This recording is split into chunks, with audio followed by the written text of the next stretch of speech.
my name is John Meadows. I just recently competed in the Masters Nationals 2 weeks ago. I finished second in the heavyweight class in the over 40 age group. I just turned 40. I've been competing for a long time, since I was 13, so been at this for a while. It's a labor of love. I love it. I love training. I really enjoy this. Today we did a back workout. Well, before I get to that, just some stat stuff. I'm 5'6" on a good day, 5'6", with the right pair of shoes. Competed at 221 a couple weeks ago, probably about 223, 224 now. Usually, I used to get a lot heavier and come down quite a ways, but I come down now about 10 pounds for a contest. I started at 231 this year, so don't have to suffer quite as bit. And actually, I found that you can, for me anyways, it seems like you can actually gain muscle while you diet if you don't have to really restrict yourself and so forth. So we trained back today, and we started with Meadows rows, an exercise I love. I believe I invented it. I'm going to claim that I did, unless somebody tells me differently. A lot of people do these now. It's a one-arm row with a T-bar, and if you can kind of line your hips upright and create some, kind of some torque with some twist, it really pre-stretches your lower lats. So your lats work really from the origin to the insertion. Real nice movement. Our grip it's a neutral grip, so we get a little bit of rhomboid and rear delt too, but just the kind of the twisting effect really hammers your lats. And by using a T-bar, you're kind of locked into this range of motion where you can really focus on driving with your elbow instead of pulling with your arms, because I think probably the biggest mistake people make during back training is they turn it into a heavy arm exercise, right? So what we focus on is really it's how our elbows are traveling. You really drive your elbow, and by using that machine the way we're using it, we can really focus on just cranking our elbows back. And then by being set up correctly at the beginning of the exercise, we can really get a good range of motion for our lats. We did 3 or 4 sets there in that ballpark. I think we were doing around 8 to 10 reps, and then on our last set we kind of turned it loose, and I believe I did 18. And Antoine's a lot bigger than me, so he has to do more than what I do. So he did 23. Then we moved on. Let's see, our second exercise, we used concentric only work. We had a strap around our wrist, and we were using a sled to kind of simulate a lower lat pull.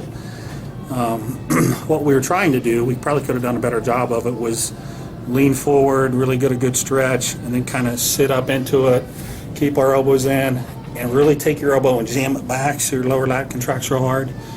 The nice thing about the row, that sled pull we were doing, is again, it's really all concentric. There's no eccentric work, so you could actually do those if you wanted to increase the workload on your back.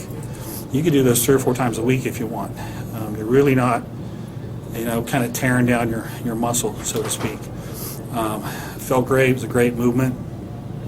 It's unique, something like that where you can really just safely jam your elbows back and really work on your lower lats. So that was a fun exercise. We did 3 or 4 rounds of that, 3 rounds of that. And then we kind of gave our arms a little bit of a break, and we did a couple sets of pullovers.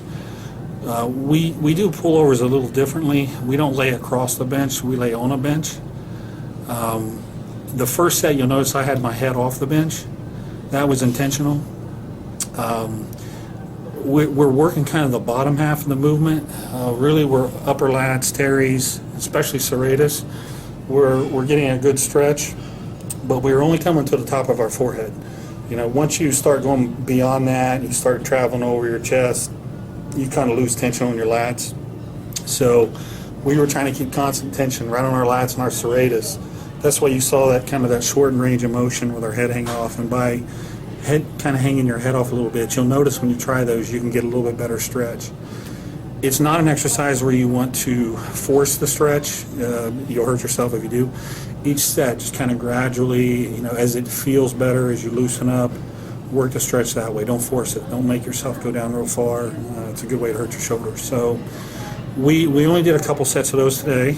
And then we moved on to, what did we do after that, Antoine? We did I think the lat movement where you pushed up, maybe? Was that? Oh, I know what we did. We did pull downs. Oh, okay. We did pull downs. Okay, after that, yeah, we did some just regular pull downs. We used a neutral grip.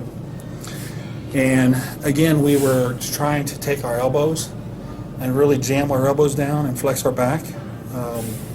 I like that neutral grip. It seems like it's a little easier to really focus on pushing your elbows down. So, nothing fancy there. We were reaching at the top, trying to stretch. One thing I do like to do on those is kind of when you start the movement, tilt your body back a little bit and just keep your body right there. You can, if you're sitting up straight, pulling your elbows down is really hard. It's really hard to just get kind of all lats. But if you can kind of tilt back just a hair and stay there, it's a little easier to drive your elbows straight down. It's a little more. It just seems a little more natural for your lats. So we did 3 sets there, and then we did some trap work. We did a seated hammer strength machine today, where we were doing the first set. We did 3-second pauses with a flex. So 1, 2, 3, 1, 2, 3. Really flexing our traps hard. We did a couple sets there. Usually we don't do those. Usually we'll do a dumbbell shrug or a barbell shrug, but we're really trying to stay away from our lower back today because tomorrow morning we have our heavy leg workout. So we'll be doing squats, just some exercises, probably some stiff-legged deads. We wanted our lower back fresh for it. That's why you'll notice we didn't have any spinal erector work at the tail end of this workout. So then we did another trap movement that I haven't really thought up a name for yet, but basically we get into a cage, a power rack, and it's kind of like a military press. I call them cage presses. You put the bar against the rack and you drive it right up the rack. That's normally what you do for your shoulders, but in this case, you lock it out, and all you do at lockout is you drop your shoulders down, and then you raise the bar by flexing your traps. It takes a little bit of practice, but when you do it right, you'll feel this unbelievable contraction in your traps. It's almost like a cramping feeling. And you could actually see the striations rolling across Antoine's traps today as he was doing them. It was pretty cool. So we did a few of those, so a couple trap movements. So we did lower lats, we did some upper lats, rhomboids, we did pulls, so different angle there, pullovers, serratus, traps. Again, the only thing we didn't really do was spinal erectors, which we'll get tomorrow. So that was kind of the nuts and bolts of our back workout today. It was fun. Okay. Well, we wish you luck at North America's, bud. Thank you. Yep. Thank you, Jeff. I appreciate your time.